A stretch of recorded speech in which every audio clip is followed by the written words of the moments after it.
بسم اللہ الرحمن الرحیم۔ کبھی دل ایسا لگتا ہے جیسے پتھر سا ہو گیا ہو، نہ عبادت میں لذت نہ دعا میں آنسو۔ انسان حیران رہ جاتا ہے کہ آخر میرا دل کیوں نہیں پگھلتا۔ دل کا سخت ہونا اللہ کی ایک ہلکی سی تنبیہ بھی ہوتا ہے، جیسے رب ہمیں پیار سے جگا رہا ہو کہ میرے بندے میری طرف پلٹ آؤ، میں ابھی بھی تم سے ناراض نہیں ہوں۔ دل کو نرم کرنے کے لیے ایک نہایت پیارا اور مجرب عمل روزانہ کم از کم 100 مرتبہ یہ پڑھیے، یا حیو یا قیوم برحمتک استغیث ہو۔ یہ دل کے زنگ کو صاف کرتا ہے اور انسان اللہ کی رحمت کے قریب ہو جاتا ہے۔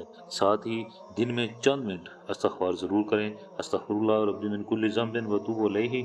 یقین رکھیے جو دل آج سخت ہے وہ بھی ایک دن اللہ کی محبت سے پگھل جائے گا۔